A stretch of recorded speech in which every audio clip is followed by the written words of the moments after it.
क्या करो? हड़प्पा वासियों की राजनीतिक संगठन कैसे? लिखो। लगभग ये 20 वर्ग किलोमीटर तक फैली शून्य सभ्यता, लगभग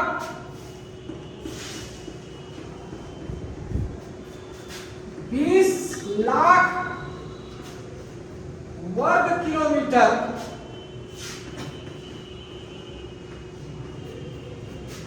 फैली ये सभ्यता सिंधु सभ्यता या हड़प्पा सभ्यता, ये सभ्यता मतलब सिंधु सभ्यता, हड़प्पा सभ्यता 600 वर्ष तक चली।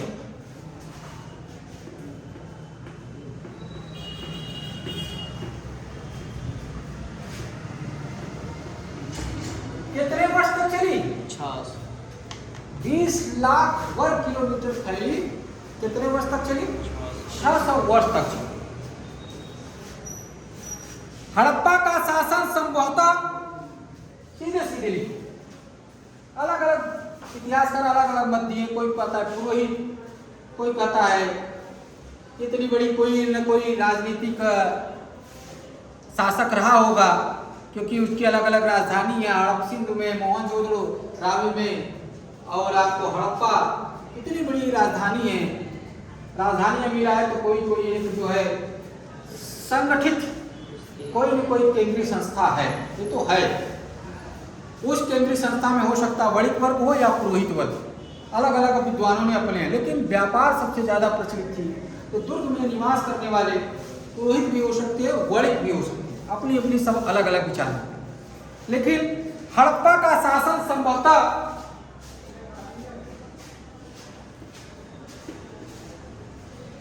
हड़प्पा का शासन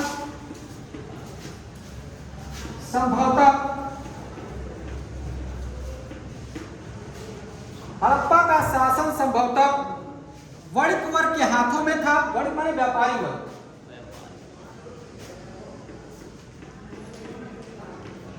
वणिक वर्ग के हाथों में था। वणिक के बगल लिख लो व्यापारी वर्ग, ये दिक्कत ना हो। वणिक कोष्टक में व्यापारी वर्ग के हाथों में था, क्योंकि यहां के लोग सबसे अधिक ध्यान, क्योंकि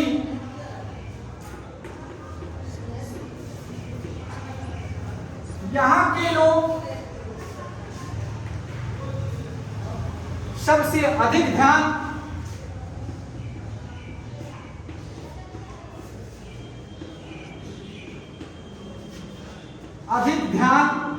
व्यापार और वाणिज्य में दिया।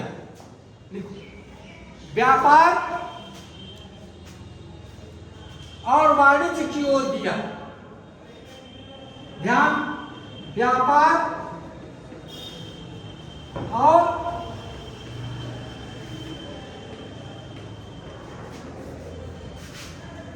वाणिज्य की ओर दिया।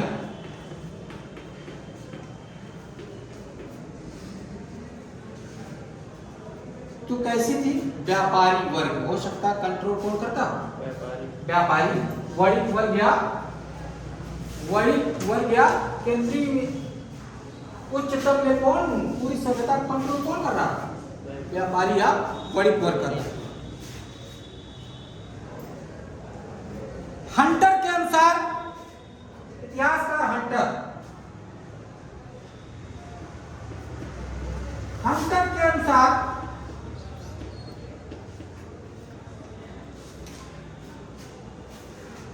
यहां हड़प्पा की शासन व्यवस्था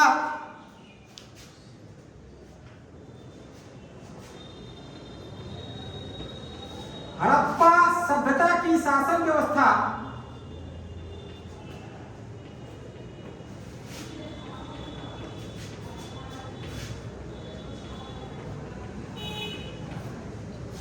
व्यवस्था जनतांत्रिक पद्धति से चलती थी।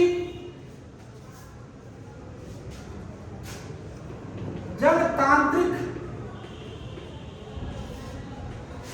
कोई न कोई राजा था,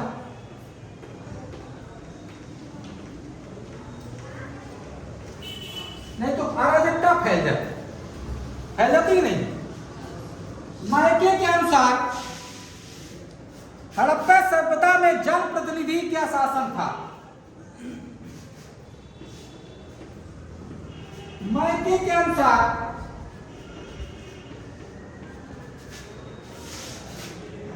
हड़प्पा सभ्यता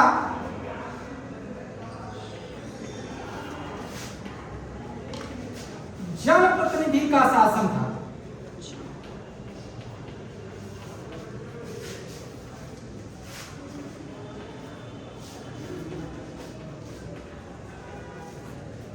किसका शासन था? जनप्रतिनिधि का शासन था। तो अब यह राजनीति आपकी खत्म है। मतलब ये 20 लाख वर्ग किलोमीटर 600 वर्ष तक चलने वाली संस्था बिना के किसी केंद्रीय सपोर्ट का ये संस्था चल नहीं सकती। नहीं तो अगर सब अपने ही मालिक हो जाते तो अराजकता की माहौल हो जाती। इन जो जनतांत्रिक में कुछ लोग उसी में किसी को नेता चुन, किसको चुनिए, किसी को अपने अपने क्षेत्र में नेता के रूप में चुन लिए और ऐसा प्रमाण मिलता है, इसलिए इसे जनतांत्रिक हंटर ने कहा यहाँ जनतांत्रिक पद्धति व्यवस्था। मैके ने कहा यहाँ कोई न कोई जनप्रतिनिधि था। जैसे यहाँ हमारे यहाँ अगर हमें डीएम के पास या किसी प्रधानमंत्री के पास कोई चीज पहुंचाना होगा तो हम अपने विधायक से और एमपी से के माध्यम से पहुंचाए, हम डायरेक्ट पहुंच नहीं पाए। तो यहाँ कोई न कोई जन का प्रतिनिधि एक था, मैके कहते हैं, जो प्रमुख था, जो जिसकी हर बातें लोग सुनते थे। और वो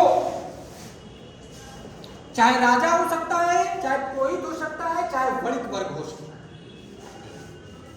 जो प्रबुद्ध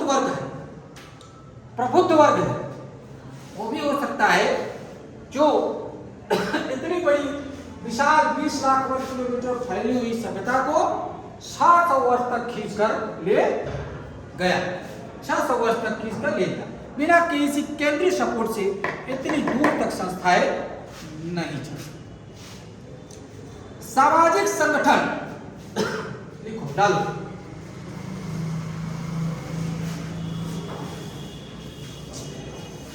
सामाजिक संगठन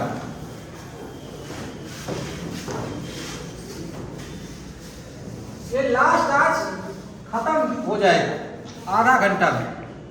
एक टॉपिक तुम्हारा ये भी खत्म हो गया और कम से कम 1 हफ्ता से या 1.5 हफ्ता से चल रहा है। कितने हफ्ता से? 1 हफ्ता से। समाज 3 वर्गों में विभाजित था बेटा। समाज कितने वर्गों में विभाजित था? सीधे समाज 3 वर्गों में विभाजित है। मात्र सत्तात्मक समाज था ही, लेकिन 3 वर्ग में समाज क्या था बेटा? विभाजित। कैसा? विशिष्ट वर्ग, स्पेशल वर्ग है। अगर समाज अगर विशिष्ट वर्ग ना होता तो जो आप कर रहे हैं जनप्रतिनिधि तो वही विशिष्ट वर्ग हो जाएगा। क्या वीआईपी लोग कौन रहेंगे? अगर केंद्रीय संस्था ना होता तो दुर्ग में कैसे निवास करता? सब आम जनता के साथ निवास करते कि नहीं? लिखो दूसरा, खुशहाल मध्यम वर्ग।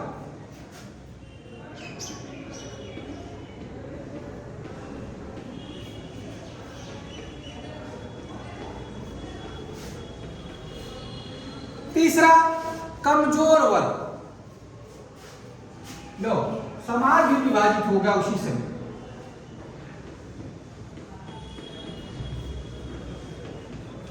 3 प्रकार की समाज हो गई। दुर्ग में पुरोहित और वणिक वर्ग निवास निवास करते थे बेटा? कौन करता था? दुर्ग में जो निवास करने वाले थे कौन कौन? एक तो पुरोहित, ये सब जो विशिष्ट वर्ग रहते थे वो दुर्ग में निवास करते थे। कहाँ निवास करते थे? किले के अंदर निवास करते थे। व्यापारी, अधिकारी, सैनिक, शिल्पी,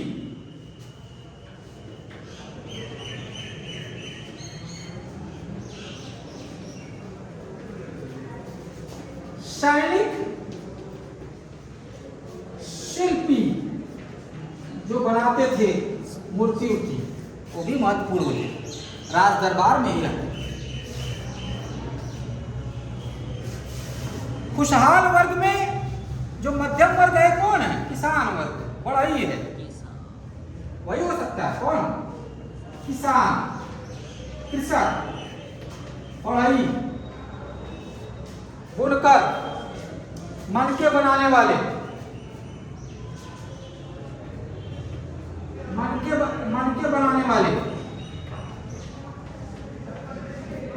मनके बनाने वाले,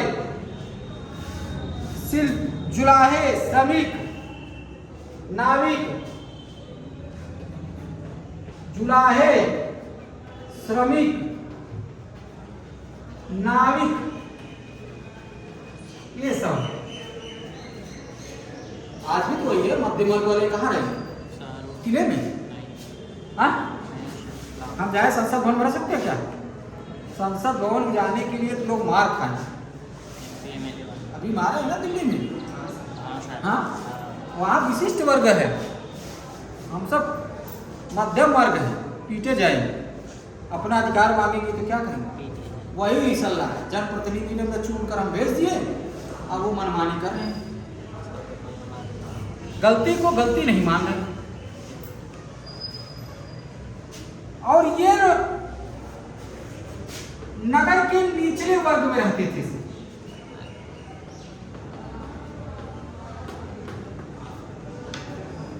निचले भाग में रहते थे। इनका कोई हमको लग रहा है ऊंच नगर, ये हो गया किला, क्या हो गया? नीचे में बना, और ये हो गया नगर या कमजोर वर्ग। ये नीचा है ऊपर, ये ऊपर में कौन बैठा है? विशिष्ट वर्ग, किले में, दुर्ग में। और नीचे कौन? तो बाढ़ आएगा कौन डूबेगा? बाढ़ आएगा कौन डूबेगा? बाढ़ आने से कौन प्रभावित होगा? निचला वर्ग। इसका मतलब यहाँ किसान उसान रहते। कौन रहता था? किसान। कृषि कार्य करे, आयुक्त को ये भाग क्या करे? दे। कोई दिक्कत? या हो सकता है कि ये दास प्रथा का भी संकेत है। यहाँ क्या है? दास, संभवतः या दास प्रथा का संकेत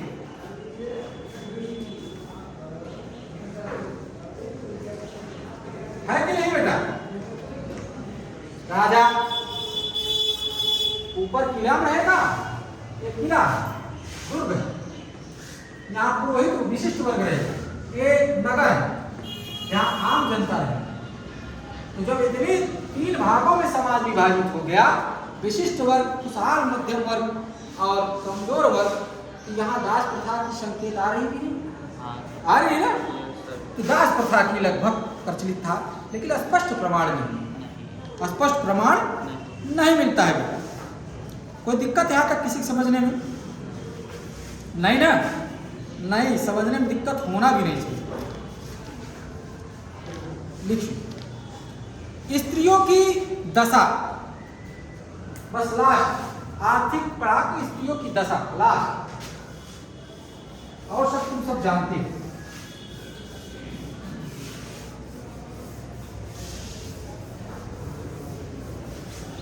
कुछ नहीं, छोटी छोटी चीजें, बहुत ज्यादा लिखवाने का कोई मतलब नहीं है, छोटी चीज, स्त्रियों की दशा।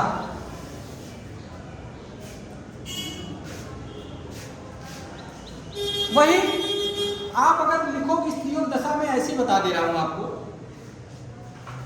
स्त्रियों की दशा उच्च स्थान पे थी, अधिक में रुपया स्त्रियों की मिली थी, स्त्रियां गहना अपने अंजुमन काजल आदि का प्रयोग करते थे। स्त्रियों की जननी के रूप में सब दिखता था, कोई दिक्कत है? चूड़ियाँ अलंकरण पहनती थी, दर्पण का प्रयोग करती थी, कंघियों का प्रयोग करते, लाली लिपस्टिक की प्रयोग करते थे।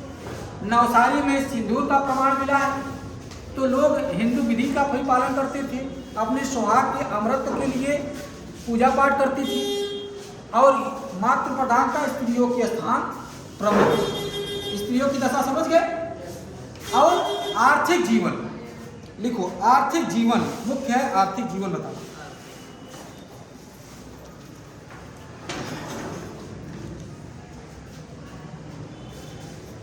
आर्थिक जीवन बहुत जरूरी है, बस लास्ट यही है, आर्थिक जीवन।